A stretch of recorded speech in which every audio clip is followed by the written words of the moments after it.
Okay. There we go. Excellent.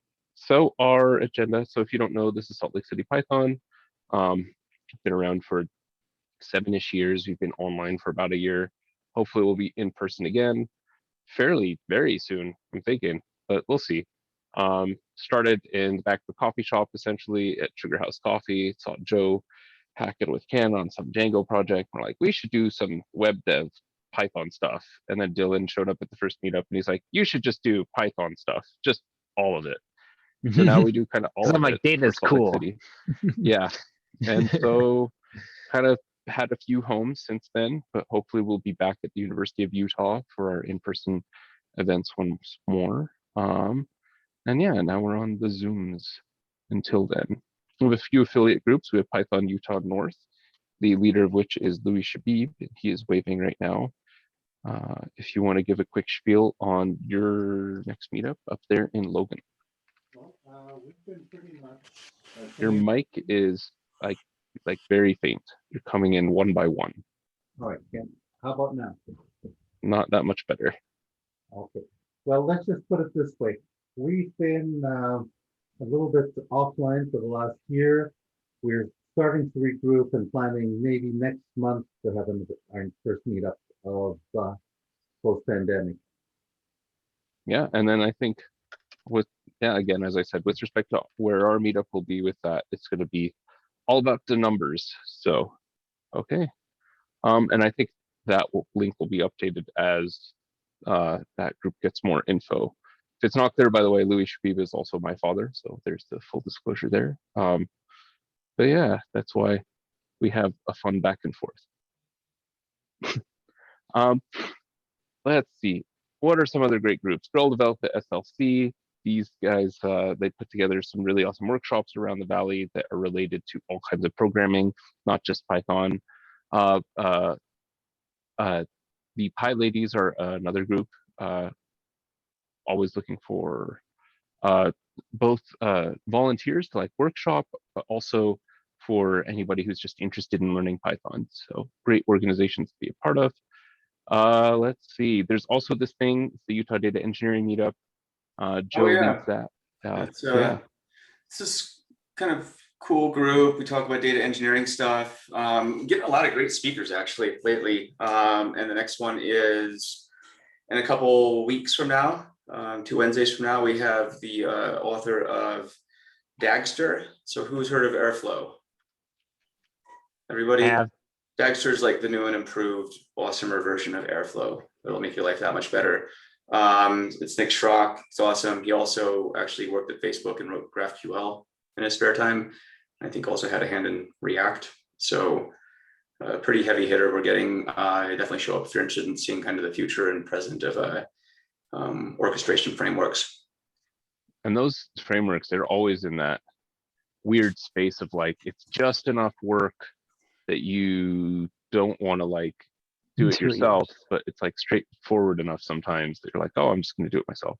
So yeah, yeah, Dagster's pretty dope. So awesome. Yeah, show up, learn something new. Data heretics, probably just delete that. We're going to show over that for a bit. Deleted. Okay, we also got PyData SLC. SLC devs is language agnostic. So this is kind of our listing of those websites. They all need updating, so feel free to make pull requests on SLCPython on GitHub. Sponsors are Pythonistas like you, so thank you for your continued support. It's typically a $5 donation in person for pizza and whatnot, so hopefully we'll have pizza again soon. Oh, I'm like craving pie pizza. I'm craving having a beer spilled on me, actually. That's kind of where I'm at. I can help you with that. Yeah, exactly. So. It's not gonna have like 15 people spilling beer on you. That's 15 beer. I mean, at least we're like together. So, but it's yeah. I mean, this is a celebration party. So yeah, exactly. So, anyway, which is to say, thank you all for the in person. Hopefully, it's back again. X Mission has always been a great sponsor of the pizza. Said Pizza. University of Utah has been a great supporter of ours by providing the venue. And of course, Tech Systems has been sponsoring our raffle prizes on and off for the last little bit. And it sounds like maybe some more. We'll talk, Kate. I got you, Kate. So Kate Conroe is at Tech Systems. She is one of their awesome recruiters there. Only reason I even bring them up in this convo is that they actually do take into account what your skill set is and what you're looking for. And yeah, they're your homegrown, locally organic tech recruiter. They're not that homegrown or locally organic, but they're awesome. Kate, I think I should stop talking and let you take it away. I am from like Utah my entire life, so maybe that means homegrown. Organic, I try. I'm vegetarian, and yeah, maybe that counts for something. But no, yeah, I mean, I've been with Tech Systems for almost 5 years now. It'll be 5 years next month. So I've been doing this for a while. I love it. Can't think of a cooler thing to do in life than helping people change their life and make things better for them. So awesome. Thanks, Kate. And yeah, new sponsors always appreciated. We keep track on SLCPython/money. I think it's up to date. I think we're up to date here. So send a message on Meetup or Twitter. We'll take it from there, and we're tax deductible. So send us messages and we'll give you all that info if you need it. Yeah, agenda. Usually we kind of go through like something non-code related.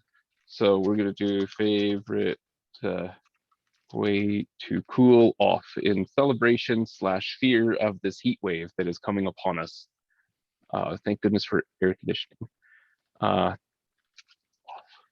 So yeah, if you're new here, go ahead and hit the raise hand reaction. It should be under your reactions. There's like a little clap hands, but then there's also like a raise hand button that you should be able to click. And then I can see your hand raised on my little participant thing, and then we'll say hi.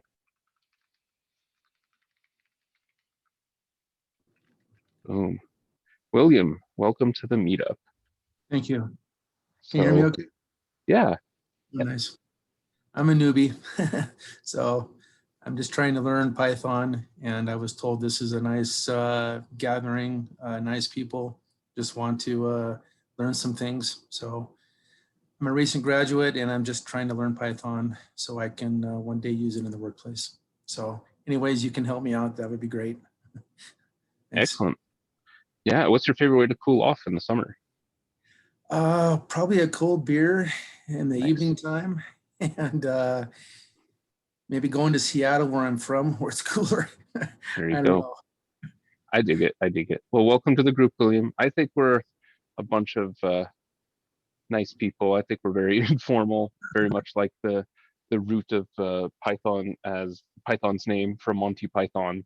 I think it's yeah, we're just a bunch of zany, whimsical people here. So anybody else who's new?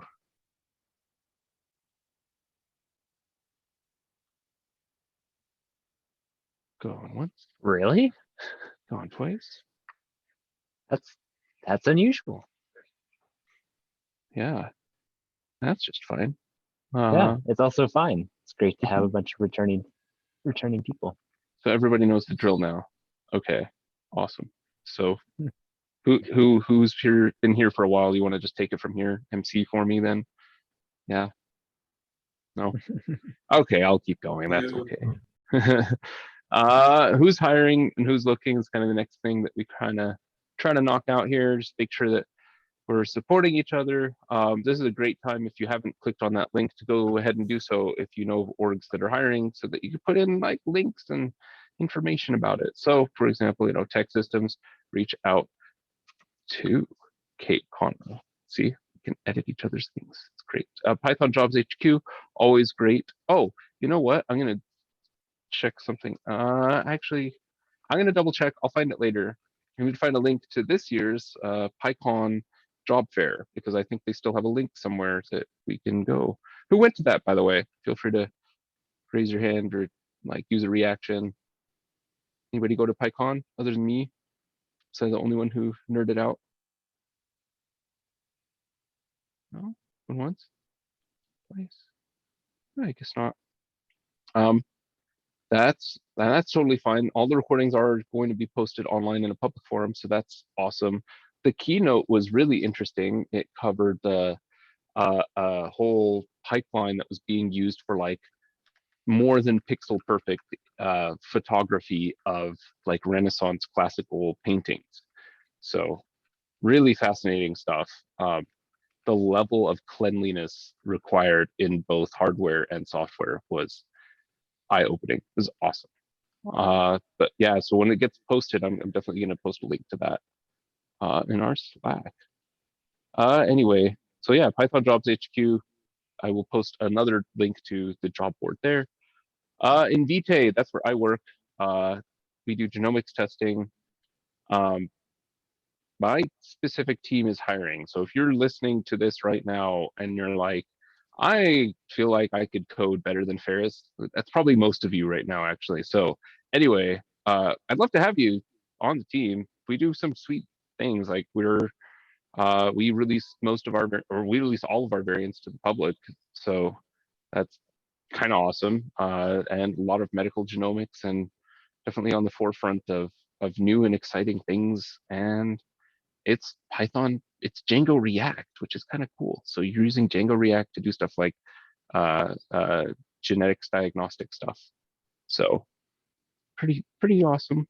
We're looking for both a mid-level, actually we have an opening now, and a senior dev. So if you feel like you're junior and you're about to be mid-level, definitely interested in talking as well. So yeah. Recursion Pharmaceuticals looks like they were hiring. Isla, are you on the call? I thought I spotted. No? Maybe not. I think I see Isla on here, but that's okay. Well, here's the link. Biopharma, Recursion Pharmaceuticals. This one's in Utah. Density.io. Rob Meekum, are you on? I just left these from last call, so if he's not here, I'm just going to delete this. Okay. Deleted. Is this one still going, Dylan? Yep, still looking for a data engineer, working with our machine learning, as well as our data pipeline. Really interested if you have Kubernetes experience. We have a great Kubernetes stack. And yeah, reach out to me on the Salt Lake City Python Slack if you're interested as well. And I can make sure you get into our hiring pipeline. Excellent. And let's see, Cyber, that's me. I entered the illustrious ranks of middle management about 50 minutes ago, so that is my job. Yay! Yeah, congratulations. Yeah, so I've been working for a client that had some ETL problems, so I've been fixing those, and we're looking for someone who'd be a direct report to me. It would be a really good entry to mid-level position for somebody who has a little bit of experience with Python, maybe a little bit of experience with SQL and some data visualization stuff. It specifically is Power BI, but if you have other visualization stuff, we basically need to make sure you have a reasonable eye for putting stuff in front of clients. And like I said, you'd have the wonderful honor of having me as your direct report. So what else is there to ask for in life? But it's actually not posted yet, but send me an email if you're interested and I'll get you the details as soon as I finish up the description. That's a terrifying statement to say. So that's all there is to it. So hey, hit me up if you're Matt, interested. Ping me after this because I might have somebody in mind. It's not me. Don't think it's one of those times. I love my job, dream job, but I do have somebody in mind. So okay. Oh, and I forgot to mention it's full-time remote. The location is Orlando, so that's why. So occasionally, I think we're going to end up flying out there for once in a while. So if you want to go to Florida, maybe that would be good. But I'll hit you up after that. Cool. Louis. Who's Louis? Just kidding. Hey, Dad. Go ahead. Now I still can't hear you. Is my volume better now? I'm on the headphone. If you click on the microphone, there's a little caret next to it, and it'll let you select which microphone you use. If your headphones have a microphone, that would probably be better. Try that. How about now? That's a lot better. Hmm? Can you tell I've been doing this for like a year? No, I can't hear anybody. Oh, okay. So now we can hear you. Okay, so now under that microphone, if you can hear me. Okay, so you can't hear us at all. This Thumbs is kind up of funny. if you can hear me. Yeah, I can hear you. We can hear you. You can't hear us, can you? All right. Forget my. Okay. That's not going anywhere. Okay. Can you hear us? No? Okay, well, that's fine. SCORE is a nonprofit that focuses on business, small business development, and helps out small businesses with everything from generating a business plan to finding the right job candidates for a small business. So that's where my pops has been volunteering lately. So that's his email. So if you're looking for freelance work, definitely a great place to look. Anybody else know of hiring around the valleys specifically, or just generally around like the world? Can you hear me now? Yeah, but I'm we back on the- moved on. Okay, well, I'm back on the microphone. One of my clients was supposed to join us today from SCORE. Anyway, he sounds like a great guy. He's got a wonderful project, and I think he's looking for a partner. He's also in on the tech side. Okay. Okay, So part-time side hustle. excellent. Sorry. Excellent. So any other people around the valley who are hiring? Anybody know of other organizations that I need to bring up before I forget? HireVue is hiring a bunch of different positions, a lot of remote. Hire View or Hire B? HireVue, HireVue. I can update the Etherpad. Like that. Yep. Yeah. Okay. I think I heard about this as well. Yeah. So we have a data infrastructure engineer, DevOps engineer. If you're in management, we're looking for a director of engineering, QA engineer, and platform software engineer. We run a number of applications, but the main platform is Django. So Nice. Yeah. Do you mind dropping in more deets in there? yeah, Any other will chance? do. Okay. Awesome. And then anybody else know of other organizations? Now's your chance. Going once. Going twice. Okay, well, let's move on to the next portion. This is a chance if you're in this meetup right now and you're like looking for something different, or you're up for a contract or something like that. Now's your chance to kind of give us your spiel and market yourself a little bit. First off, though, I'm going to do some cleanup right here. So unless Leaf is on the call, which I don't believe they are. Okay. So, and then the other thing is, it would help me immensely if I'm going to put your name here, but if you put the rest of your details, so I'm not typing them in, that would be great. So anybody who's looking, go ahead and raise your hand or just speak up. William. Yes, hi. So what I'm actually looking for, I'm of course, I'm entry level, and I have more classroom experience, such as with R, but I've also been going through some training in SQL. So I'm just looking for some opportunities to get started, and I know there's certain quite a bit you have to know already. I'm just trying to get some advice on, maybe you guys have some advice for me on how to get started in analytics and get going. Anything you could tell me to help me out? And I think there's definitely a lot to be said. I think a lot of people are going to have a lot of opinions that would be like shared a lot better on Slack on this, but I'll give you my quick spiel, which would be for data analytics, you want to scratch an itch that you're personally kind of like obsessed with, because you're going to be staring at the same columns for weeks trying to clean them up and get them all ready and kind of produce a report, especially at first. This is my personal experience.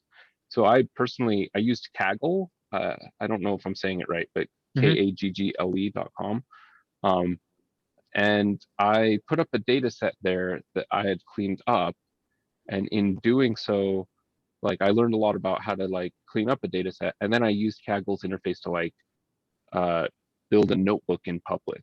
And the data set was like Salt Lake City crime reports. So that's something that like, that helped me a ton, just understand that that big data is beyond like what I typically was thinking of as just like a lowly web dev. It's a lot. Like it's literally trying to scale a lot of like literally it's orders of magnitude more to think about, and you can't just store everything in memory and then do operations on it and hope everything comes out okay. So yeah, I don't know if that helps or I got too abstract there, but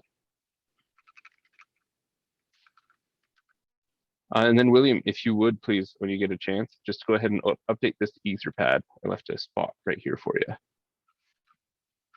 I'm sorry, I didn't quite catch that. What was it, sir? The Etherpad. So I'll put a link in our this Zoom chat over here, but basically anybody can edit this. And I don't know why this was. So anybody can edit this, and so please go ahead if you're looking at my shared screen. Just left a spot in here for you if you want to put your contact details. If you're trying to get hired right now. Brian, you want to go ahead and introduce yourself? Yes. I'm tentatively looking. I actually like my role a lot. But well, I like the organization I'm in. I've been doing software testing for a good 15 plus years. Got into automated testing, and I've been on teams that would like to automate their testing, but they have no grand plan. So it's all just kind of fly by the seat of your pants. Hoping for a little more structured group. So yeah, I'll fill in a LinkedIn, and it's a tricky situation where I really don't have much to complain. I'm just getting to the point maybe a little bit burnt out with the work that I have. I'm looking for something that's challenging.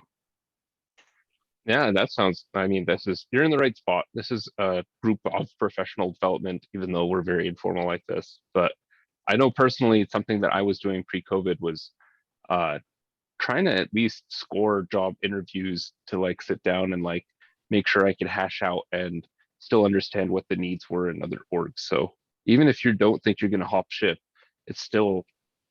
I think it's still an important part of like what makes a senior is that they know this kind of thing. Like you're not going to just sit there and think that your current role is always going to be there. So Well, and I'll throw Sure. this out really quick too, Brian. Like I am, and all these folks know really well, I am not a pushy recruiter. Like if you want to just give me a call and kind of chat about like what's going on in the industry and what I'm seeing as far as like those test engineer roles and like doing more automation versus like, it sounds like you're doing maybe a lot of manual testing right now.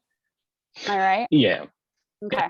So yeah, so I mean, if you want to just kind of like chat about like who's hiring that kind of stuff, like what they're looking for, like you are more than welcome to just call me and like talk about the industry, and I'm more than happy to like help however I can. So I'll just throw that out there, because I mean, testing in general is a type of position I see.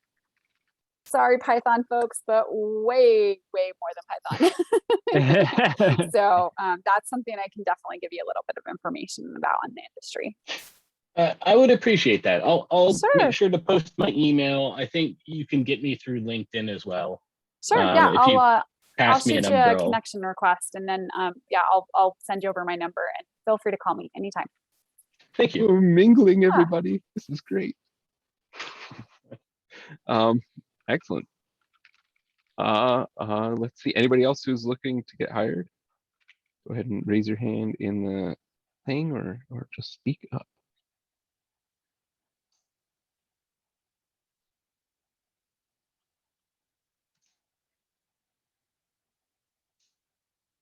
All right, I think we're good.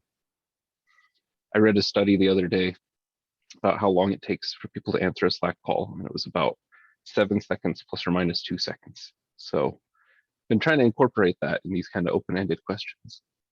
Speaking of open-ended questions, do we have any kind of, Dylan, did you get the poll thing for the Zoom kind of type, or no, not able to it's during the not. meeting? It's not enabled. Okay. I looked up online to see how it'd go. But actually, I know what we can do. We could do a poll in the Slack channel. And you could Okay. also pitch. Do we have a Slack channel for this meetup? Oh yeah, I forgot to link it. I will share that screen and then everybody can watch me just paste it in. So for people who don't know, we do have a Slack, and has lots of stuff, like we have jobs and whatnot. But every time we make a meetup, I try to go in the general channel and just make a new channel and just paste that in there. And that's also how we'll do the raffle, is that you need to join the Slack and you need to be in that channel for us to be able to raffle. At the end of this meetup, we'll be raffling off prizes. I have an example one ready to go right here. And basically we'll be raffling these off at the end of the meetup. And I'll give more of a spiel about these, but they're basically software on a chip that runs Python and have a touch screen, and yeah. Excellent. So yeah, feel free to click this and then you should be in the meetup channel. And then Dylan, you can drop a poll in there, and yeah, we're basically going to be gauging the comfort level of people coming back to in-person stuff and whatnot. So awesome. Speaking, or yeah, and back to the agenda. I'm really off today. Eh?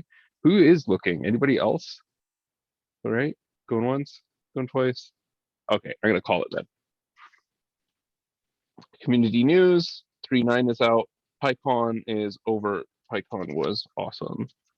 I think we established I was the only one who went, but I'll have more to say about that later. I have a couple. I'll link a couple videos that I thought were really promising because there were a lot. So yeah. Excellent. Any other community news? Any happenings?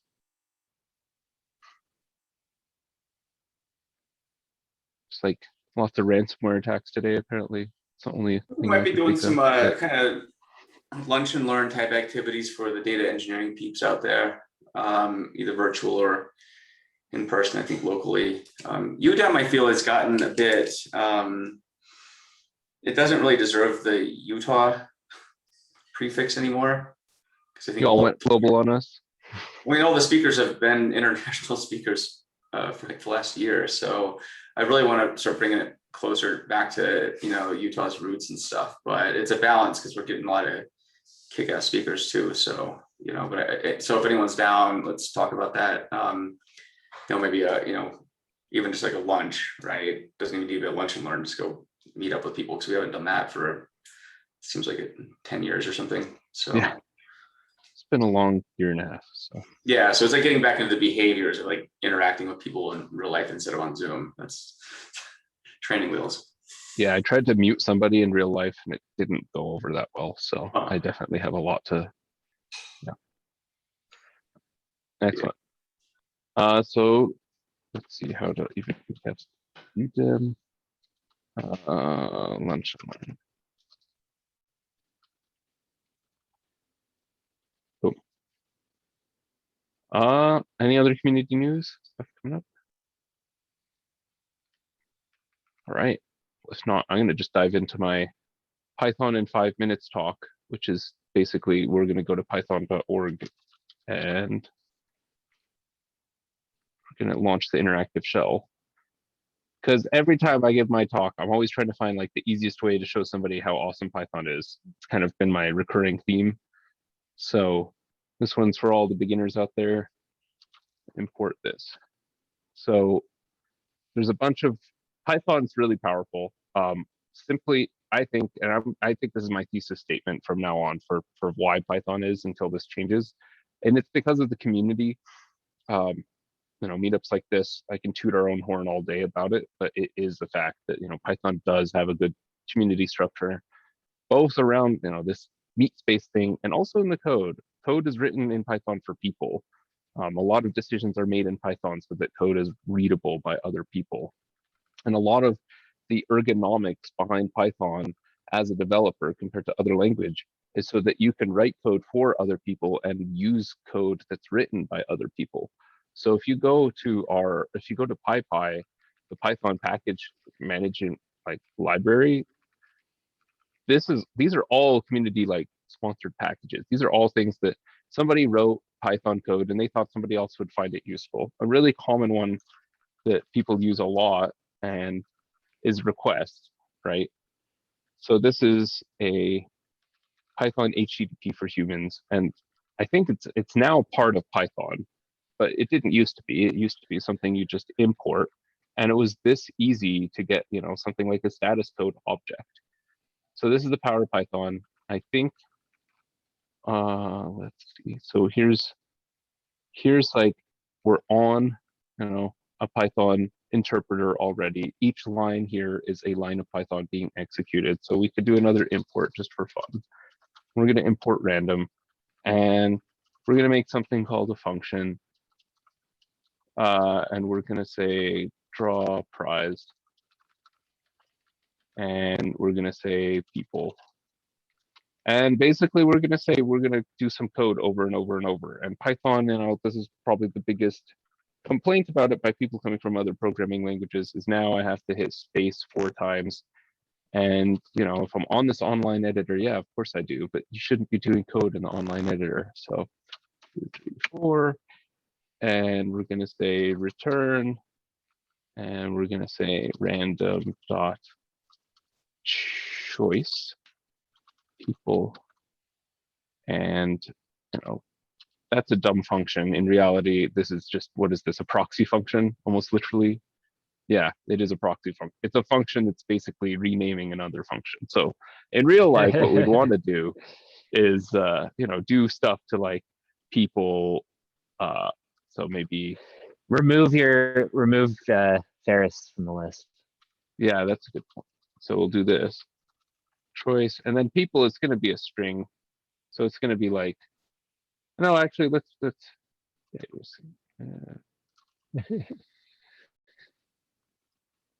You could do your string splitting in there too. Yeah, but I think I'll make it a list. And what's a list? It's just a group of things, right? It's just like eggs, you know, cereal, milk. Like that's a list, right? So let's do a list of people. Equals, I'm a person, right? We'll put Kate. Say hi to Grant because I like his shirt. And let's just, this isn't the real drawing for the record, but we're gonna have fun with this. Let's see what happens here. I should never win, right? Oh no, I broke it. And that happens. It's because it's a tuple and you can't pop a tuple. I was hoping somebody would catch me on this. So that's the difference between a list and a tuple.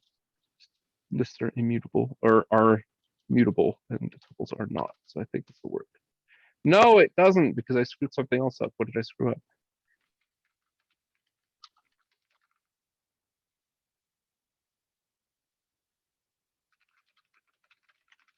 This one's mostly for William, by the way. This one goes out to William. Just know that even in a group of really like awesome Pythonistas, you know, we're still debugging this together. It should be simple, but it's okay. It's telling us what's wrong. Doesn't the return of pop return the first element? So you're trying to do a random choice on a string. I think pop2 is positional, not based on the index. No. I think, Oh, well, yeah, pop, you're right. But I think what Matt's pointing out is that the pop is returning a string and the string's getting passed into the choice function. right, yeah. So you need to put pop in the line above Ferris. So what are you saying, Dylan? So people dot pop Ferris. And but it doesn't, you have to find the index is what Matthew was saying. You can't. You can do remove the first, and you can do remove. Yeah. Exactly, that's what I was going for. So Yeah. We've all been writing Python for a really long time. It's funny because this is something you'll get asked for in interviews too, and then it's like the amount of times I've actually had to pop something like in this is pretty vanishingly small. But I do mostly data stuff, so I'm fine. Yeah, this most one, of my popping is just like pop and you just take the last element. You don't try to like find which one you want to pop out. I discovered that maybe like 5 or 6 months ago that if you do dictionary, you have a dictionary and you do .get and then you do the element, that can return none, but you can actually give it a value that you want to do as like a coalesce function in SQL. So you can put like dictionary.get and then your element or your key. And then if you don't want it, like if it returns none, give it a string or something. Like I literally in like a ton of projects have a try pop. And it's like I could have just put another element in there. Doggone it. Have you ever tried out the default dicts? I have not, but those I know are it's awesome. flawless. I Yes. converted a bunch of our stuff to that recently, actually, on our team. Have you played, if I'm going to send this back to Tim, have you played with data types yet? You mean data classes? Data classes, sorry, you're right. I mean, yes, but does 10 minutes count? Yeah, I think 10 minutes counts. We took data classes and we started combining them with Django models to great success. So, okay, random choice, and it's people. I was just checking. The reason I had this up here, I always forget, is this going to return another list or does it just operate right on the list? And it operates right on it. So it is a mutation. Google is your friend.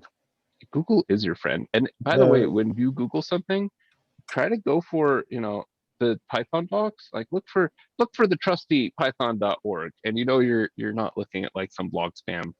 And One of my favorite things though is the help command. Oh, yes. Within the REPL. So that is a good point. And I could say help people, and it's just going to help all the people. Not really. It's just we're running a help on the object, which is a list of people, right? So we're on the REPL already, this is what this is called, the REPL. And this is a class, and we were looking for what? Remove. So by the way, the trick I did was /. A little bit more advanced. It comes from like old school command line, but really it's straightforward once you get the hang of it. But yeah, look, remove the first occurrence of the values. The first time we see it, remove it. So if we had a list that had 2 Ferrises in it, only the first one would get removed. I'm done with this, so I'll hit the Q button, and that says quit. And then I can now, hopefully, when I say draw prize, this will work. Yay! Hi, Kate. But you don't win for reals. But we'll do something like this at the very end when we're doing the raffle. So I thought that this could be kind of a fun, hey, like you can do Python anywhere, literally. Look, it's right in your browser, and soon it'll be on your phones. You just don't know it yet. Yeah, that's some intro to Python, intro to pair programming with this glorious group of people. If you want to get more advanced and do workshops, please use the Slack to like coordinate on that. Let me know if you need some help doing something more in person. The only thing I'm going to be asking is just make sure everybody's safe and vaccinated and like comfortable with the situation as it is right now, because it's a weird one to navigate. So yeah, that's what I got there. And then Tim is going to be taking it away in a moment. Can I jump in, Go, Ferris? Dylan. Yes, jump. If everyone would take a second and go to Slack, there's the created a poll for when people would feel comfortable meeting up again. Anytime includes next month's meetup. We probably wouldn't meet again this month. Yeah, just take a second, go in there, click on it, and also join the channel that Ferris posted. That'll get you along with the to the meetup. Yeah, and no promises here. There's outside factors that we have to consider too, which would be the University of Utah, right? They're going to be the big decision maker here. We are at their I'm gonna actually take their lead on a lot of this stuff. So cool. Yeah, we're already getting responses. So excellent. Yep. And I'll also, if people need to join the Slack, I just added it to the chat in Zoom here. Oh yes, that is the full-on invite. Yep. Excellent. Tim, are you ready to take away? Yeah. Awesome. Okay. And all right. So I think Dylan, you said that it was supposed to be a 30-minute talk, right? I said it was an hour and a half. Okay. Well, No, just kidding. You have up to an hour, Tim, and you can take as long as you want well, of that time. so I'm just gonna share my screen. Yeah. Yep. Is the plan? Okay. Let us. I couldn't resist because somebody mentioned like job interview questions, and they're like reverse a list or pop something, find it and pop it, and you never do that crap. You never do it in your because like, why would you do that when you can do, you have some like you have a model, you have scikit-learn, whatever. So they ask you to code it, and I got asked to code like iterate through a matrix in a spiral, and I totally, well, that's not quite fair, but I didn't manage to do it inside of 40 minutes because you have to manage a bunch of indexes, and and I hate code with complex indexing. I hate it. I avoid it like the plague. Anytime I'm like, I have 4 indexes in here, I'm like, this is not okay. I am killing one of those indexes, and I'm going to figure out, I'm going to collapse them in some way or something, because I don't like code like that. And so I was thinking about it, and I'm like, how the hell would I iterate through a matrix in a spiral pattern if I'm not allowed to manage a lot of indexes in some complicated way? And I was like, well, I'd just turn it into something I could sort by, and then I'd sort so that I get a spiral. And then I spent like that. I spent, I spent a few minutes, and it takes like, it's actually kind of more complicated in a lot of ways, but you can combine these two scalar fields over your matrix, and then you can just do an arg sort and you're done. And I'm like, that's how I would have coded it. Is that stupid? I mean, maybe it's more complicated, but that's it's the sort of coding I do. And that is, I wanted to do some sort of like stupid plug for my blog. So if that sort of stupid crap is amusing, then I have a whole bunch of things that I found amusing at some point. Like these locks. Somebody gave them to me for my birthday 3 years ago, and it took me 3 years to figure them out. Kind of. But I wrote a bunch of code, and now I know everything there is possible, everything it is possible to know about the possible sequences of combinations and safety and like state space of these locks. And is that a fun read? Probably not. Is it useful? Definitely not. Is something that we're going to talk about today useful? I hope so. I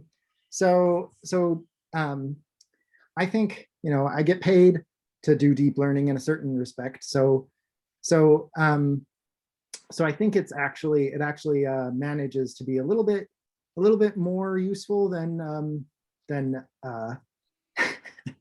than any of the other stuff that you'll find. I'd on love to my actually blog. hear a bio on Tim, if anyone wouldn't mind, like just what you do, and like, since you just mentioned your job, Tell us about you. I'm Tim Anderton. I do stupid blogging crap, but not for my job. I work at Overstock, and I try my best to leverage the data to achieve, like a whole bunch of well, I mean, so in principle, I'm on the team that's supposed to be optimizing logistics, but in practice, I have ended up doing a bunch of random marketing projects. And, so I'm one of those guys. that is making neural networks to sell you stuff. What's your background behind you? That's really cool. Oh, so that's actually a post. So if you want to read about it in insane amounts of detail, it's E8 as it happens, animated and a matplotlib plot. And if you want to know exactly how, it's a post. And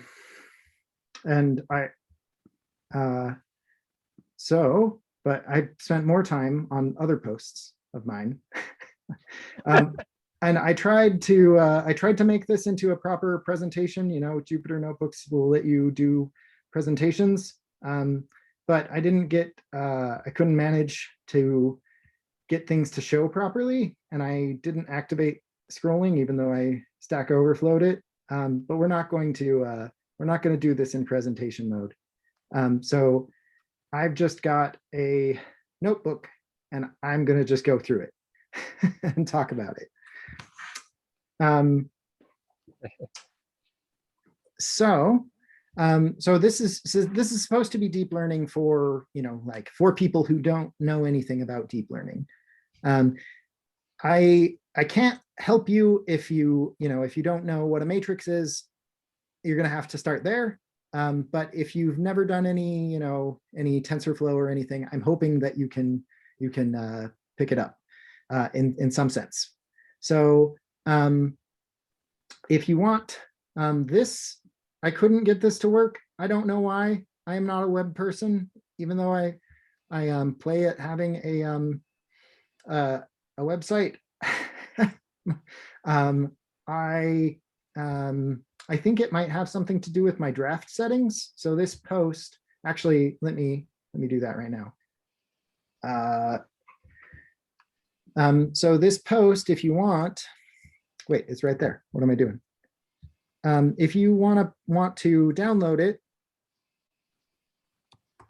and play with it, I don't know how to access chat. Why did that happen? Oh, okay, that's fine. So that doesn't work, but the link should work. Let me grab just the link. Yeah. So, .ipynb.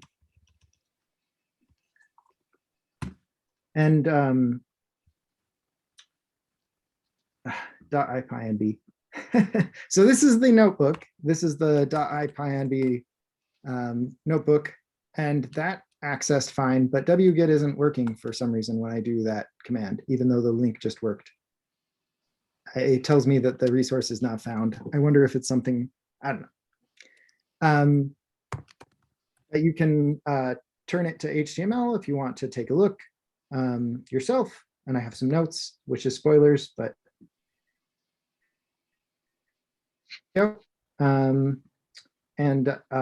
and if you do go to the HTML, you can right-click this source and save as, which is awkward, but that'll also give you the ipynb.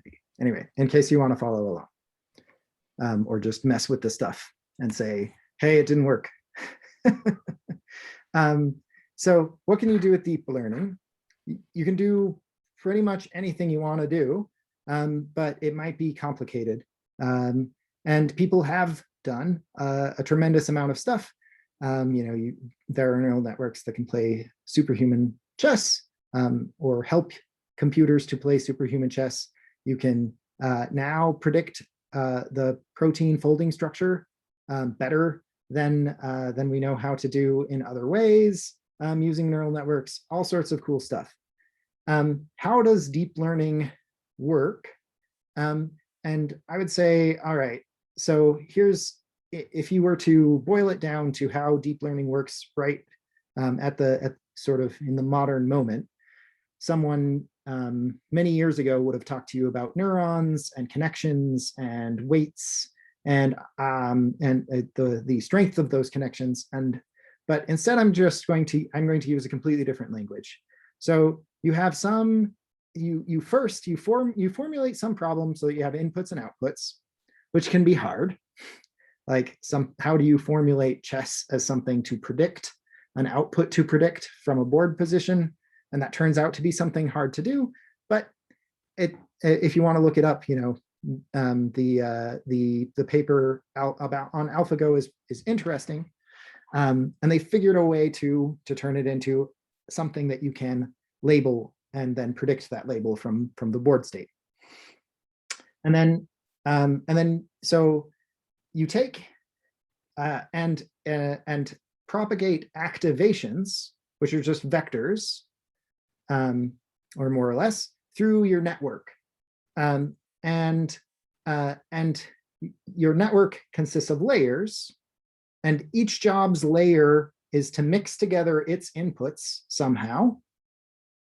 And that mixing is just done by matrix multiplication. You have a vector, you slap a matrix next to it, do matrix multiplication, it mixes up your inputs. The outputs are, or rather the entries in these vectors, we call channels. So the first entry in the vector is the first channel, second entry, second channel, so on. And then you pass the results to any downstream layers. They do the same thing. They mix it up. Oh, sorry. There is an important bit, which is you then forget some stuff. You just take and you threshold, and everything that's below the threshold, you just get rid of it. And then you mix things together and you threshold, you mix things together, you threshold, and you keep doing that. And you try to tweak the way that you mix stuff together so that you get a better result, you get a better prediction. And you just tweak it a little bit over time. And that turns out to work incredibly well. And it's sort of not immediately clear why you would do this. Tim? Yep. So getting a little more concrete, maybe, so the vector you pass in might be an image with all the pixels, and then you're mixing it with something else that might be like a multiplication, and then that would happen at one layer and get passed on to a new layer. Is that correct? Yeah, sure. I mean, so and in the case of an image, I was going to say this, I guess, which is the matrix that you multiply by, usually you do, if it's an image, you do a convolution. That's the mixing would be the convolution. So when you're saying convolution, mix and a layer, you're taking those two vectors, mixing them together and the mix is a convolution, and they produce a new piece, and then you might threshold. Well, no, you're mixing the entries with itself. So you take your image and you mix the image up with itself in some way. Mm-hmm. And the convolution, the way in which you mix things, so you take in a convolution, you're only allowed to mix adjacent pixels or nearby pixels. And so and that means that the matrix you multiply, because you can still just unravel your vector, you can lay your image out all in a row and then multiply by some matrix, and that is the same thing as your convolution. It's just that matrix has a particular structure. It's not allowed to be an arbitrary general matrix.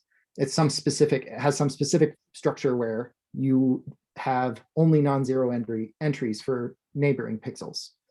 So you take your data, you mix it up with itself, forget some of it.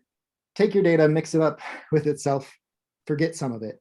And you keep doing that until the thing that you have left looks like something you want to predict. Mm-hmm. And I mean, and I think that the intuition, I think that is fundamentally really what is going on. And I think it's more important that, because if you describe it as just matrix multiplication or whatever, then if you don't know the linear algebra, then you don't know, then you just get lost, and it's easy to get lost, especially if it's 4-dimensional tensors and whatnot. Mm-hmm.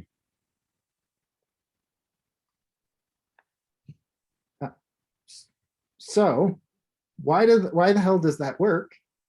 Because those matrices can be very big. They can hold a lot of information in their weights. The way that mixing is done, you can have millions, or some of the most recent neural networks have hundreds of millions and billions of parameters, and you can memorize a lot of crap. And you know, people are going to tell you that actually neural networks are doing something deeper, and some of them maybe are. But actually, the reason that deep learning works so well in practice is, I think, in terms of like in industry and solving problems over and over again, is neural networks can memorize a lot of data. They can memorize it, and we have a lot of data. And if you are willing to throw some compute and a lot of parameters and a lot of data at a problem, you can memorize the outputs for any particular inputs.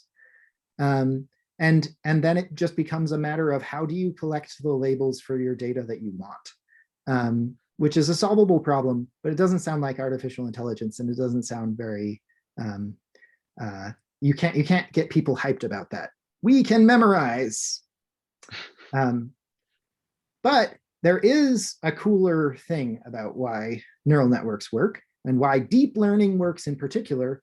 And I didn't feel like I could just leave it here as neural networks can memorize stuff. They're a great way to memorize certain kinds of relationships, which is if you look at sort of classical machine learning theory, what you'll see is that people think about a space of optimization. So you have some loss or some which is connected to how well you predict. So you put this number, you find a way to predict this number, which tells you, you're predicting better or you're predicting worse. And then there's a space of models out there. So this is model space, these two pictures. This is supposed to be the universe of all possible models. And there's some global best model out there, hypothetically. There's a single best model that minimizes that loss exactly, especially sort of as you move off to infinity, if you have an infinite limit of data. And so those places, you have this landscape. If you were to light up the space of models by how good they are at predicting, you'd get these isolated good points in this sort of universe of bad models. And lots of machine learning systems actually work like that, where you have a few good places or a single global optimum, and everywhere else is crap. But neural networks, especially when they're massively over-parameterized, so when you have way, way, way more parameters and way more freedom than you need in order to memorize your data, then actually this, if you could see in this like million-dimensional space, it turns out that there's an infinite space of places where you can memorize your data. So you can memorize the pattern exactly and still have enough room to change your parameters in arbitrary ways. And in fact, that means you can move around in optima that are perfect. So those optima can be connected. And in practice, the best performing networks have this property that you can move from one optimum to another through a space of networks that work well, not necessarily connected in a straight line, but you can. They're all, so basically, you should not have in your mind this space on the left. You're not trying to find your way to one bright point, one specific model. You're trying to navigate these little bright paths in this high dimensional model space. And pretty much any direction you go, you're going to end up close to one of these good optima. All of them are good.Ey're all close to being global optima, which is really cool and really, really, really different sort of way of thinking than a lot of other sort of classical machine learning theory. And we're just sort of starting to understand that in the last few years, I think, in like a detailed way, where the last few years is like 8 years, but and then so all right, so that's the grandiose journey.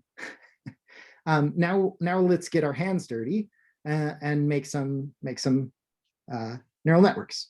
So I tend to use TensorFlow and Keras. If I had it all to do over again, I might possibly, I don't want to use this to do this. I want a live notebook because I have to be scrolling through. So, so I might as well.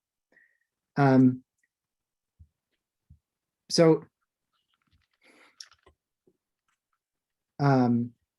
problem I want to solve is a digit recognizer.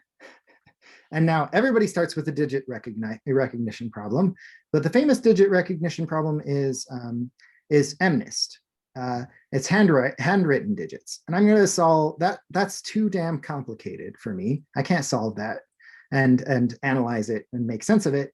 So instead, I'm going to start with something even simpler, which is I'm going to use a neural network to more or less just learn a one-hot encoding. So I'm going to feed a single integer into my network, and I want it to tell me that that is the first class of outputs, which is sort of a standard classification problem. I'm going to feed it an integer 1. It should tell me that's the second class, and so on and so forth, right? And I'm going to corrupt just so that it's not completely deterministic, although this doesn't really change things in a big way, but I'm going to corrupt some of the labels at random. So some small amount of those integers map to a random digit. And that's it. So I'm going to try to learn a model for something that I could trivially code. That sounds like me. It sounds like fun.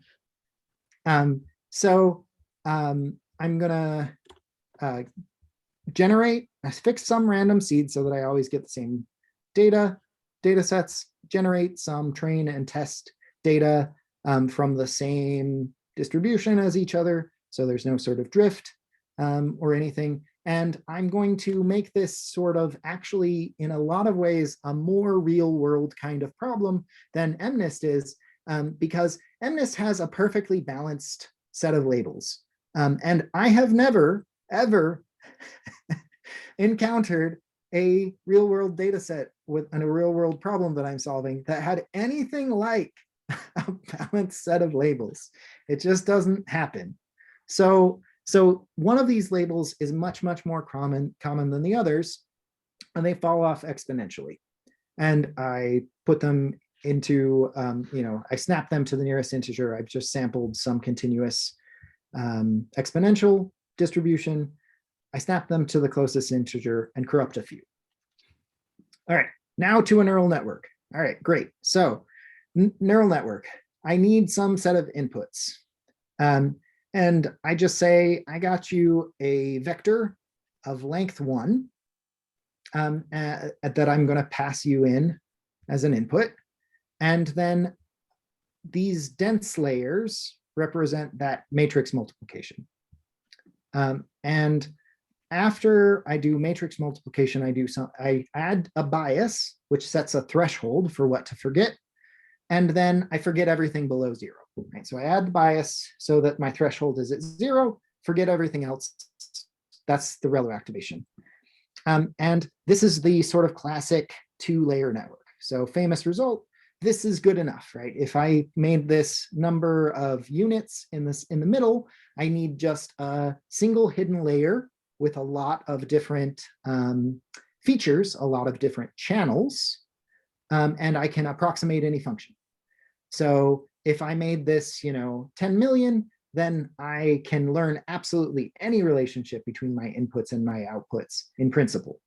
And so this is kind of close, except for this Relu function, which is kind of modern, has sort of taken off in since, well, I don't know, actually, but past decade and change.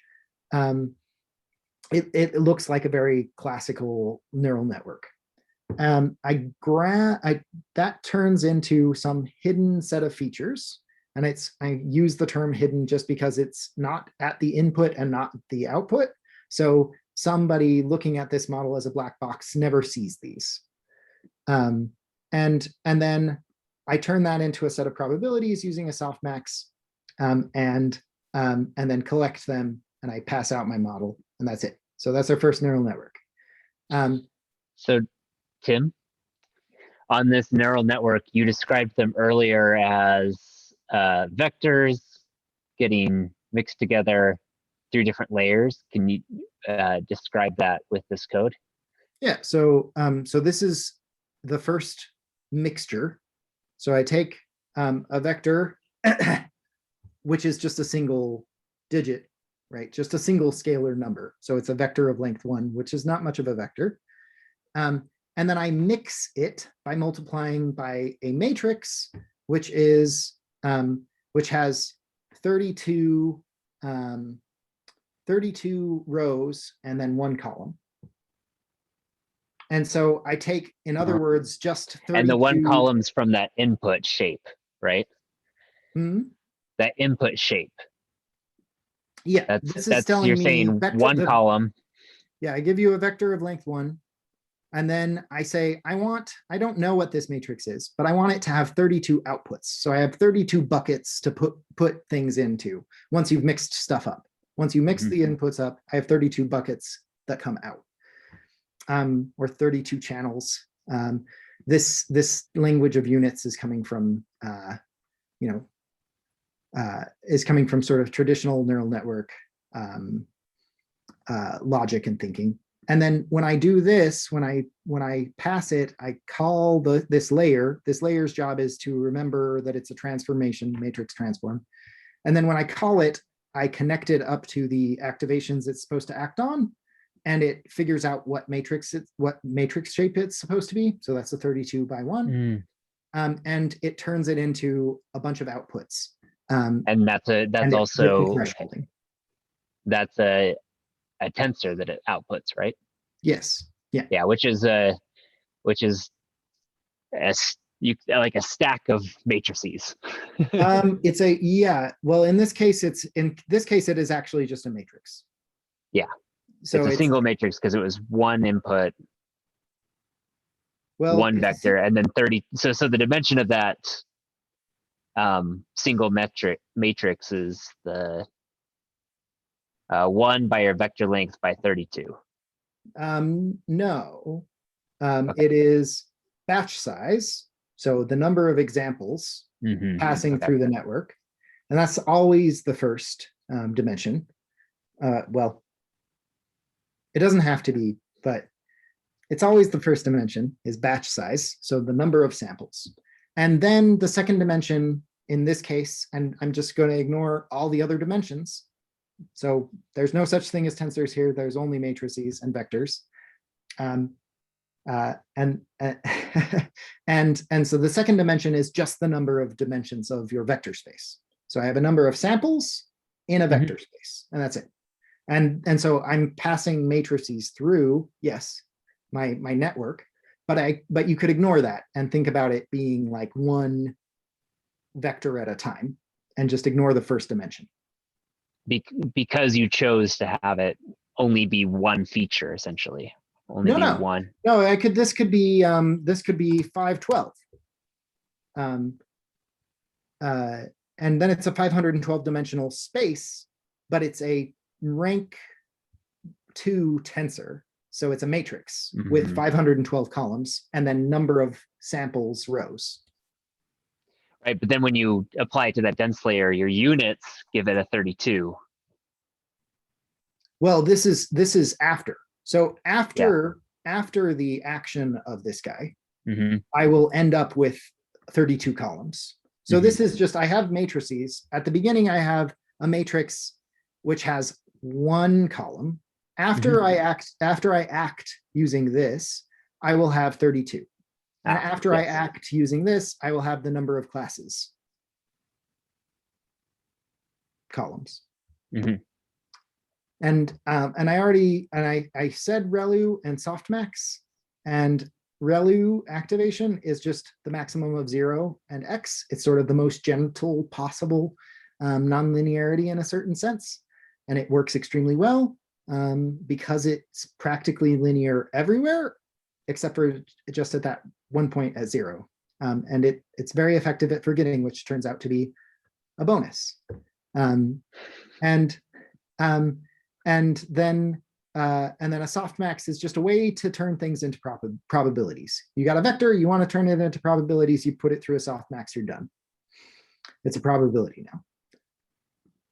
And so now I'm going to build that sucker. I'm going to build that sucker after I define the function.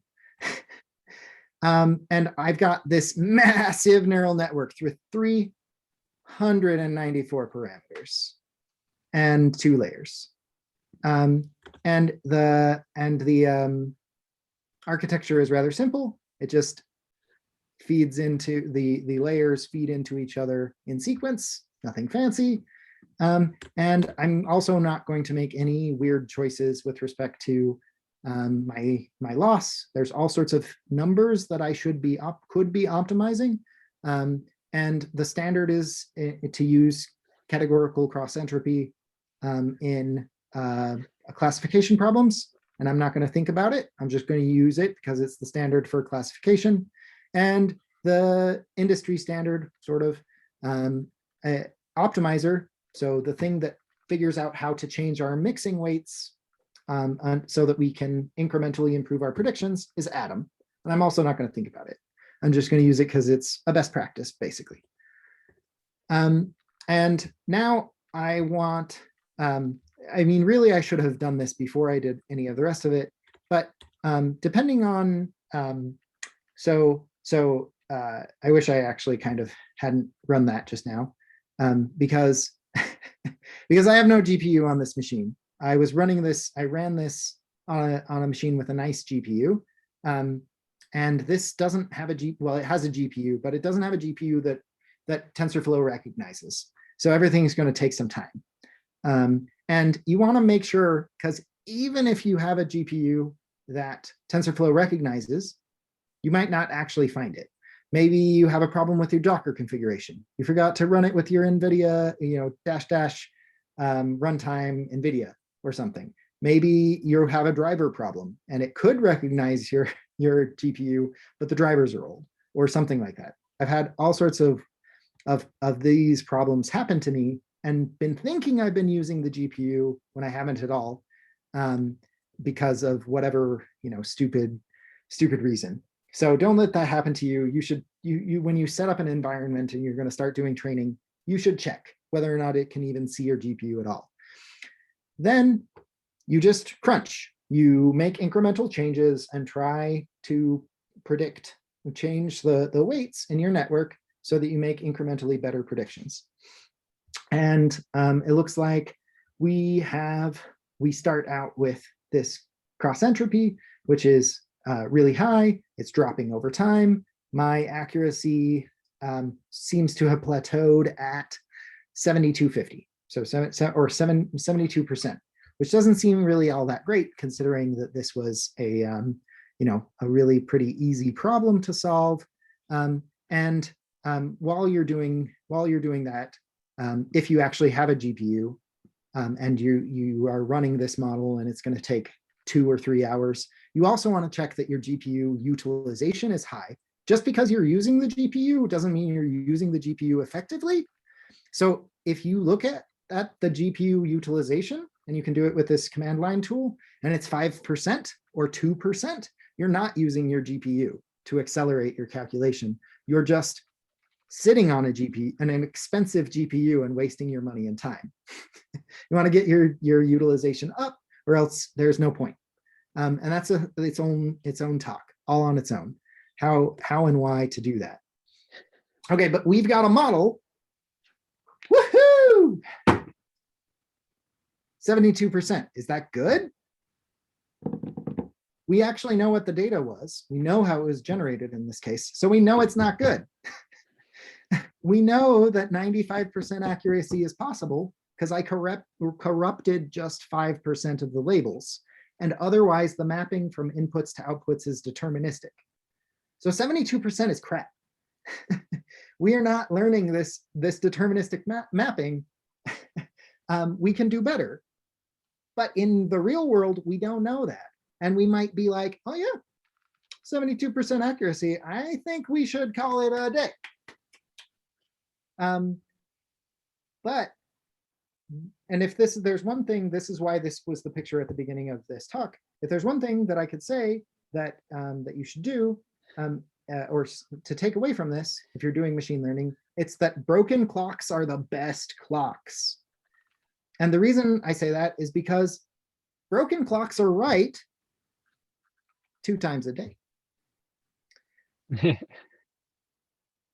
And broken clocks don't care what you feed into them, right? They don't care about anything external. And so a model that makes a prediction that is independent of its inputs, or rather the best possible model that is independent of its inputs, is an incredibly useful baseline. It can tell us whether or not we're doing any real work. And you should always start any machine learning problem by saying, what is the broken clock model? What is the best I could possibly do if I can't look at my inputs at all? I can only think about the distribution over my labels, and then how good could I do? So we need a broken clock. In this case, we just take the mean of our label distribution, and we can achieve 47% accuracy by predicting the very first thing all the time. That's pretty good. And a big chunk of our 72%. And in terms of log loss, the broken clock, just predicting the class label, the class distribution, as our probabilities every single time, the same every single time, gives us a loss of 1.42. And if you looked up our loss, our terminating loss up here was like 7.7, 0.8. Yeah, 0.8 apparently.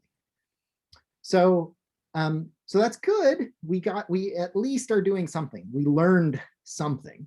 And I am definitely here to tell you that sometimes there's a problem in your system and you can't beat the broken clock. And if you don't know what a broken clock looks like, then you can't know that your clock is broken. Anyway, broken clocks are the best. You should start with those. Incidentally, don't do this. Don't, why broken clock probs? Oh, I didn't run that. Don't actually do this calculation. I'm doing this calculation with sklearn and broadcasting out to give the same prediction for everything, just to do something sort of familiar. But really, if you're using categorical cross entropy, you just need to know the class probabilities, and then the entropy of your labels is your baseline. It is the broken clock for this. So we just need to calculate the entropy of our labels, and then we can compare the cross entropy, which is sort of the comparison of the predicted probabilities to the observed probabilities against that. And if we don't beat the entropy of the labels, then we haven't learned anything. And that's generally true. It doesn't matter. So take that away to other problems. It has nothing to do with whatever else I'm saying. Just an interesting tip. So the question is, our model did not do very well. Why is it not doing very well? Something that you can do to debug is you can look at the magnitude of your gradients. And if your gradients are really, truly tiny or really, truly gigantic, then there's probably a problem. But only probably. And it may not be clear what that problem is. In general, as your networks get deeper and deeper, your gradient magnitudes are going to get smaller. And it's connected to lots of different stuff. And so there's no hard and fast rules. But if you want, just in terms of like, if you are using the Atom Optimizer, one cool thing about it is that it's got these V parameters, which that naming is coming from the Atom paper. And they're actually a running estimate of the most recent squared magnitude of the gradients. So the direction, the changes, when I say gradient, that's the incremental change to the network parameters being made at each update step. And so if you're changing your parameters by truly tiny amounts each update step, so well, actually, sorry, there's additional complexities there, and you should go read the Atom paper for what those are. It's the gradient is not the amount you change the network weights by. The optimizer gets to decide how it turns the gradient into an update. Read the Atom paper. It's really good. And then, but these are kind of really small because the network is shallow. It's just 2 layers deep, and that might be indicating that there's some sort of problem with our neural network. Not clear what it is, but these look kind of small to me just for a very shallow network. These are very good numbers if your network has 20 layers or something. So, but what the heck did that neural network do? Let's take a peek. It's so simple. This problem is so simple. It just has 10 possible inputs, right? Just the integers 0 to 9. And we know exactly what its output is supposed to be. It's also supposed to be 0 to 9, basically, but as a 1-hot encoded vector. So we can take a look at what it learned. And these are the outputs of that hidden layer. These are the features that it's looking at in order to figure out how to classify those integers. And so here, oh shoot, I didn't label my axes. I apologize. But I guess there is one advantage to doing it live. So on the x-axis, we've got input integer. And then on the y-axis, we have the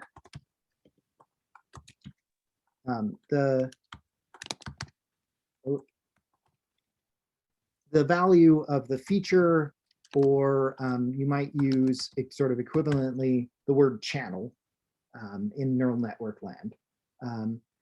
So these are the features that the network has learned in order to figure out what digit those are. And you can see that actually the only interesting things, they're all kind of the same. And the only interesting things are happening down here at the most common digits. It hasn't yet really learned how to deal with 3 and 4 and 5. It says, well, I'm going to put kinks in my features. I'm going to set my thresholds around where all the action is happening in the data. And I'm going to forget about all these other rare numbers. I just can't deal with them. And that's because you had lots of zeros in your, that's because your sample set was that drop off that you showed before. Yeah, I have lots of zeros, almost as many ones, some 2s, not really a lot of 3s, almost no 4s, 5s, 6s, and 7s. They're all really rare, right? And so the gradient, there's a lot of action over here, and very little sort of learning signal over here. And each of those lines are sort of projecting you into different probability spaces, given the input. So your input integer along the x. To express. So the input, the integer that you're passing in to learn is along your x-axis here, and then your y-axis is your expression of that. How well it learns. Yeah, this is the input, and this is the output of the first layer, which is exactly what I should have said. And there's 32 numbers that are being output, and each of these lines is one of those 32 numbers as a function of the input. Yeah. And here is the same thing. Sort of, I can do that for this first layer. I can do another version of this. So this is the activations of the input layer. It is just the input.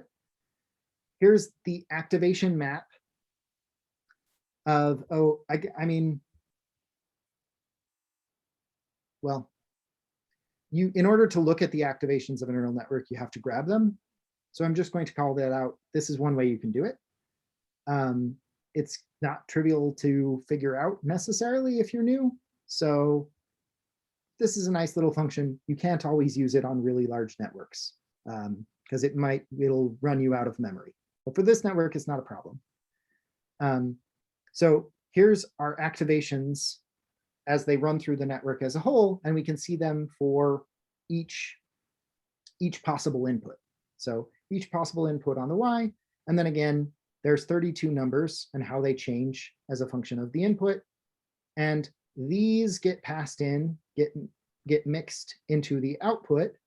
And now these are interpretable as probabilities, class probabilities. And you can see it does a really good job of predicting 0, a somewhat good job of predicting 1 and maybe 2, and then it stops. It says, I have nothing to do out here. There's nothing to hold on to. And so the gradients are tiny and it stops. No more updating. And you'll also notice a lot of our features are exactly 0. It's hard to see in this view, but there are lines that just stay 0 the whole damn time. And that's very, very common when you have a Relu activation. So this is just a feature of modern neural networks, is a lot of those features are actually just 0 all of the time. And that's not actually necessarily a bad thing. It's kind of hard to get rid of them. And there are techniques that you can use to do it, but it's only for calculational efficiency. The existence of those zeros actually sort of helps you to train in practice.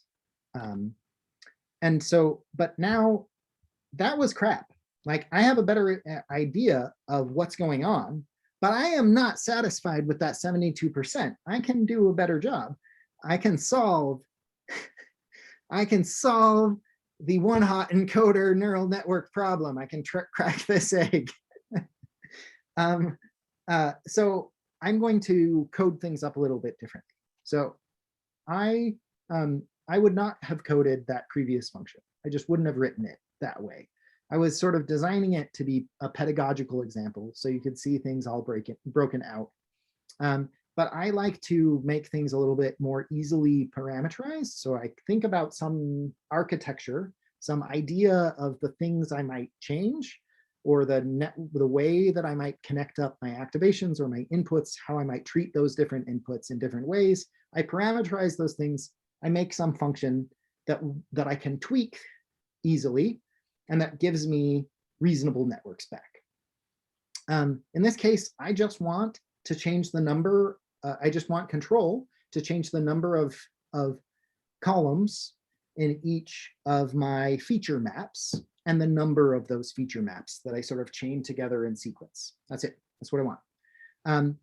I would have liked to talk about dropout regularization, which is extremely important, but I'm just going to ignore it. So other than just to say it's extremely important. And we will get to embedding in a minute. So I was not satisfied with the performance, and like, hey, let's follow the sort of the gospel of the deep nets. We need to go deeper. Deeper is better. So just slap some extra layers on this guy and keep going. One interesting thing that this is sort of new to TensorFlow as of recently, you can name your inputs. You can do dictionaries of tensors and pass them around to Keras models, which is wonderful. Yeah, which is wonderful. And you should do it. So I'm going to do that. I'm going to name my inputs. I only have one, but even so, I'm going to name it. Instead of just being random number I'm passing in, I'm going to call it a categorical feature. And maybe I have other categorical features, or for that matter, say I have, user access frequency or something, right? And I want to know what the heck that is. Go ahead and name them, pass them in as a dictionary.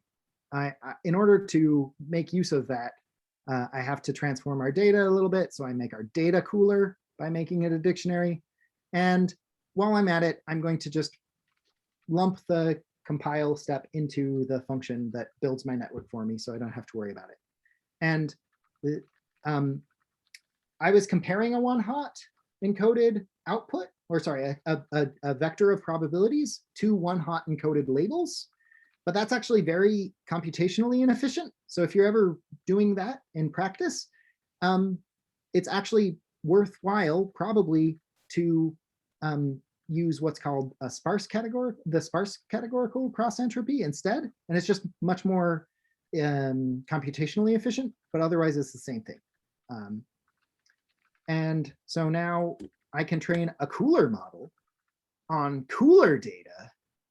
And now my networks are deep. Now I'm learning a deep network. And because the network is significantly more powerful, and especially because, as we'll see in a minute, when we take a look at the feature map, you can see we're actually hitting close to what we know, because we generated the data, is close to the theoretical maximum, because 5%, we're hitting the theoretical maximum. 5% of the data is corrupted into a random label. And so we did it. We learned a one-hot encoder network for 10 labels. Woohoo! It only took us several hundred parameters to do it, and 3 layers. 1 layer doesn't do it. So now, what's going on inside the network? Why did that work when the other network failed? The first set of features look very much the same. They have their kinks down at the bottom. I should have made the same set of, exactly the same set of plots. I didn't think about it until just now, but I still have these feature maps, and these are passing into each other. So this is, again, the input vertically, and then I'm getting the features that I'm passing into the next layer as the columns in each of these images. And the thing is, so I miss out. A lot of these first features end up being linear, but the data gets passed on to further layers, and they can find weird corners.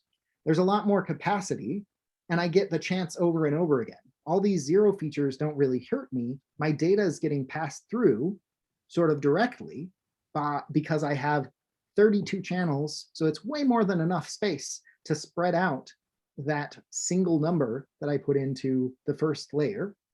And I get a second chance, and I can learn more features. These features have sort of taken care of the kink at the bottom, and these features are allowed to sort of peer higher into the stack. And I can even learn some features that are looking at the highest sorts of digits, and and that's great. So I'm getting accuracy. I think I must not. There is a bug. I'm sure if somebody wants to point it out, I am certain that there is a bug in how I'm generating my data sets. I must not be corrupting what I think I'm corrupting. And now is not the time to fix it, sorry. But so my predictions are pretty good, but they're not great at the upper end. So there's still a handful of the rare digits that I'm really not doing a good job on. And so how can I deal with that? Well, I've been sort of holding out on you guys. Again, I would never code what I just coded, because this integer is a categorical input. 3 in this input of 3 is some category 3 that I'm inputting, and it's not really more of category 2. And 5 is not 5 times as much category 1 as category 1 is. And I'm really telling my network that that's the case by feeding it in as this scalar feature. And so I'm just going to do what you should do, what the best practice is for handling those sorts of, for handling categorical features. And I'm going to learn an embedding. And an embedding is just a lookup table. So that integer that I'm passing in just tells me where to look at a row. There's a particular row in some matrix living in memory, and it says, go grab me that row and replace and put that row at the index of this sample and feed it forward onto the next network. And those entries in that matrix are learnable in exactly the same way that all of the rest of this stuff is. And in fact, embeddings, you can think of them as being, well, really, I should one-hot encode my categorical variables, right? That's the classical ML talking, and that's good insight. But if I'm then going to slap a dense layer, if I'm going to slap a matrix multiplication with 32 output rows against a 100-dimensional one-hot encoded vector, I'm doing a lot of multiplications by zeros. And really, I could just implement that as a lookup into the rows where there's the single non-zero entry. So that's what an embedding is. And it's conveniently for us, especially because it's a standard practice, it's built in. You can just use the embedding, the Keras embedding layer, or I'm sure PyTorch has the equivalent. I don't know how to use it because I don't PyTorch, but it's a standard tool. We just have to say that we want one. And that is what we put at the very beginning of our network. And now what happens? So I'm gonna get rid of all of those extra layers and go back to exactly the same sort of, I'm gonna go back to a single hidden layer network, get rid of some of the flexibility, and I immediately hit close to maximum accuracy. And why is that happening? Well, it's because all of those channels are independent.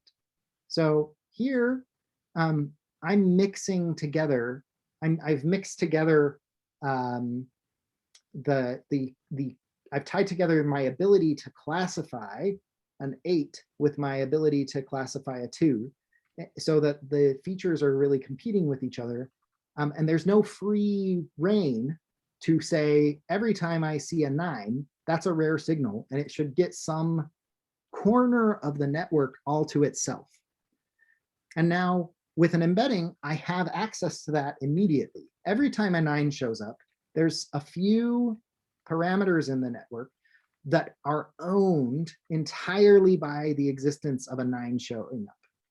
And in general, that's true for neural networks across the board, is that you need to remember that if there are multiple different competing things, you sort of need to find a way so that those things can each get their own space inside of the network to so that their predictions can improve. And unfortunately, so I don't remember if I ran that. Unfortunately, what I cannot do for you is really give you the nice, same interpretable feature maps for these, because that embedding is randomly initialized. It has no idea that there's some sort of ordering or something like that. And this is part of why you don't see these sorts of feature maps as a sort of a standard tool to analyze neural networks. For this very particular toy problem, I think it's really nice to be able, it's a really nice tool to let us sort of peer into their inner workings and get some understanding. But you can see, mostly this, if you look at the activation maps of neural networks, they look like this. They look like, they look crazy. And there's not a lot, it's difficult to interpret, which is a shame, but that is this is the better performance is sort of, you can't argue with. And you can see, probabilities is doing a good job all the way out into the really rare classes. And so that's all I have to say. I think I talked for, think I talked for over an hour, so I'm sorry. But but I will still answer questions if people want to ask them. There's a question. Thanks, Tim, by the way. There was a question in the chat asking about how you learned the details of Atom, which was the optimization. Oh yeah, I just read the paper. Well, and looked at the object in TensorFlow. So like, dir on an object, what's in here? And then, and then look around and say, oh, dot weights looks good. What's in there? Ooh, tensors, they have names. Oh, that tensor has a V. That's in the paper. Oh, and an M. I know what those mean because I read the paper.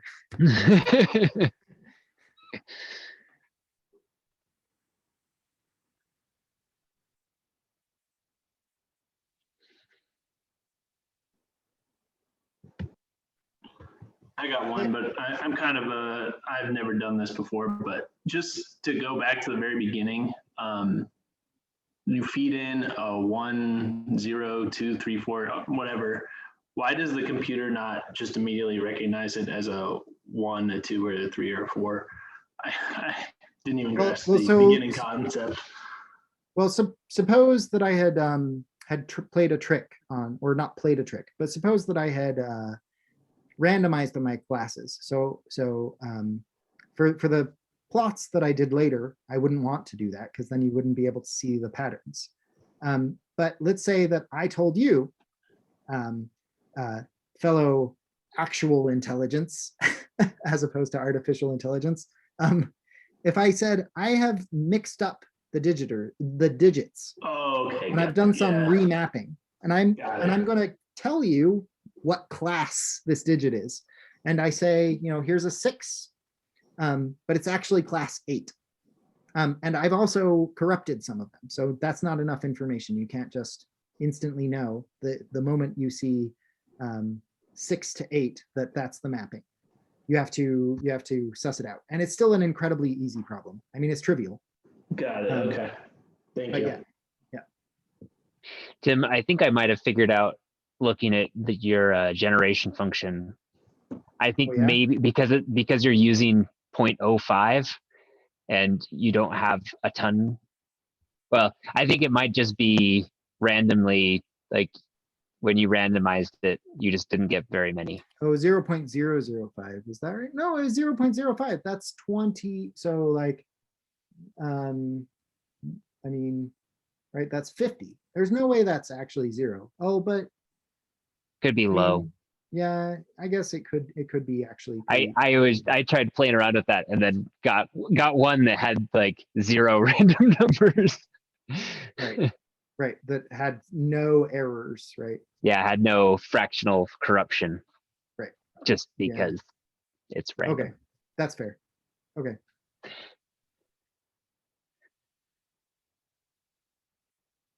What do you recommend for people learning more on this? So they can take your notebook and go through it. They can mess around with like the number of layers, the number of classes. I know when I was learning all of my programming, I like to take something that exists and then mess around with it. And so like that's obviously one way in. What would you suggest for other people as a next step in learning more about neural networks? I definitely think that for one thing, you can get a tremendous amount of so it depends on what you want. So let's say start at your flow chart, which is, what is your goal? If your goal is fun, then I absolutely say just pick something stupid or something fun to you, something that sounds fun to you, to try to get a neural network to do, and then try to get a neural network to do it. That's, I mean, but if your goal is not that, if your goal is getting something like getting paid, or you have a job and you want to be really good at that job, actually probably it's sort of different, which is there's a tremendous amount of ability to turn the crank. Like you can get very, very good at a certain kind of hyperparameter tuning or swapping out. Like a lot of actual production machine learning is the kind of black magic, which is just try a bunch of crap until it works. And so in that sense, like just doing the sort of software engineering part, where you learn, I have a set of Keras layers, here they are, and here are the knobs I can turn. Once you reach that point, then there's a tremendous amount of problems you can solve that are sort of just already set up for you. Somebody hands you a classification problem. They even give you the data set, right? And somebody else is going to validate it. And I don't know. I don't know actually, if in terms of like, if that is your goal, maybe it is still pick something to try to make a neural network good at. and then just go to town. And actually, I know you messed with this. Did I find it? Yeah. So, and there's this, which is going to help you build understanding, which I'm a big proponent of. You know, if you're constantly turning knobs, or for me, I couldn't have fun. I need at least some fun along with my profit. Yeah. Do you want to, why don't you share your screen on this momentarily? Oh yeah, that works. And maybe describe it in terms of what you just presented on. Yeah. So just like I picked a problem that was easy to visualize, or easy to understand what was going on in the network. It has nothing to do with it being a good problem to solve. It was just to help you understand the networks and how they were working. And this is exactly that sort of thing, but it's, coded by someone who knows a lot more about JavaScript and making things pretty than I do. And you can sort of mess with a network architecture. You can get rid of layers. You can change the number of, they call them neurons. I would call them channels. And you can change your input feature space. And you can, and this is my least favorite thing of about this, is that it starts you off with the tanch activation function, and you should never make that your default. That is not a good default. Nobody uses it anymore. A good default is Relu. And I say nobody uses tanch, but there are some niche cases. But honestly, Relu is just what you should go to. And most of the time, you shouldn't even think about it. You should just use Relu as your activation function and then move on to the other more difficult decisions to make. So this should be the default in this. And other than that, I kind of love it. You can change out your data set, and then you can train a neural network. You can say, all right, go to town on this data set, and you can see a set of activation maps. So this is just exactly the same thing. I showed you a view that's just like this, but each all of the column, lines. Sorry. All of the lines. Yeah, these boxes. Each box is a channel, and what they've done is they've gridded out the input space. So there's two inputs. There's an X and or an X1 and an X2. So move this way and move this way. So there's this two-dimensional vector space. That's their input, and you can grid that out and look at what the activations are. So Tim? Yeah. Can you pull up your notebook side by side and show the plot that had all the lines again and the activations? Yeah. I don't know. That's how my brain is right now, remembering back to that. I will do my best to put them in some sort of relationship to each other. Well, I don't know. So I'm going to obfuscate the result for you. But so here are inputs vary along just a single direction. There's instead more, of two directions. Hmm? Instead of two directions, like Instead the of two visuals. directions. So this is I've gridded out our input space from less to more, but it's just a single dimension.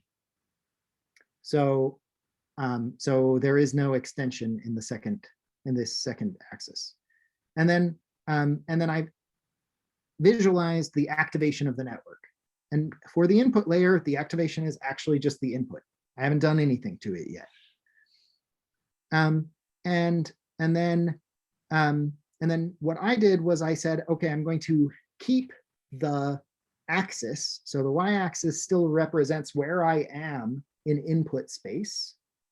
And then I'm going to make each of my columns a visualization of the activation of the network in a particular channel, which is to say a particular sort of column of my representation matrix at that point in data space.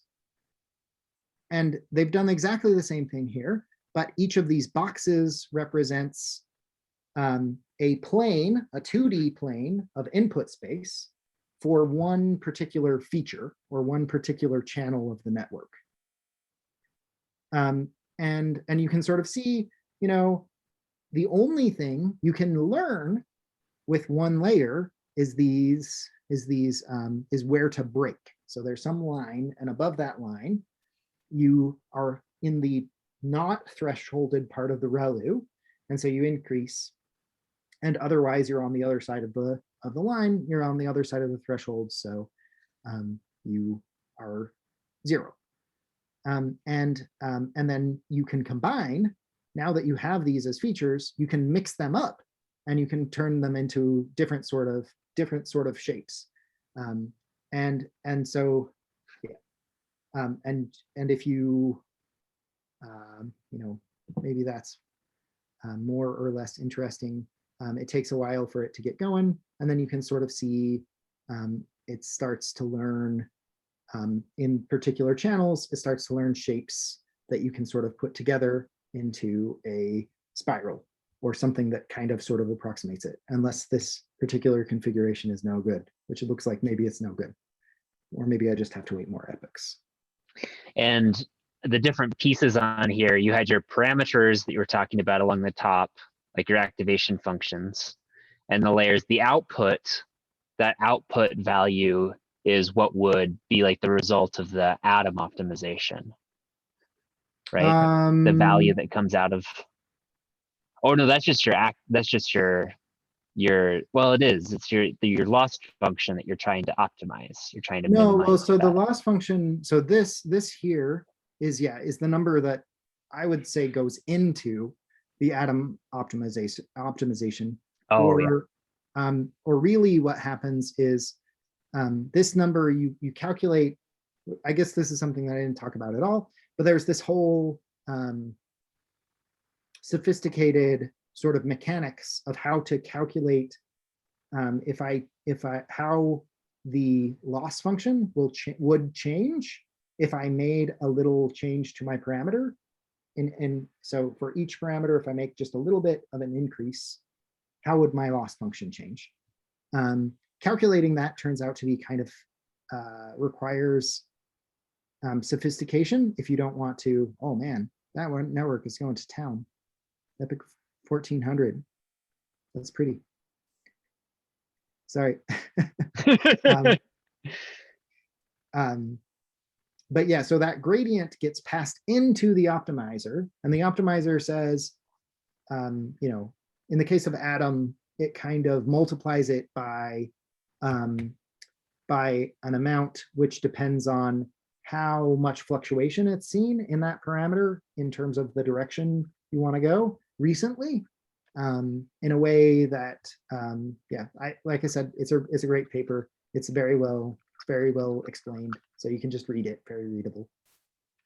Unlike a lot of deep learning papers, I think they were trying to be trying to explain well and not trying to be too fancy.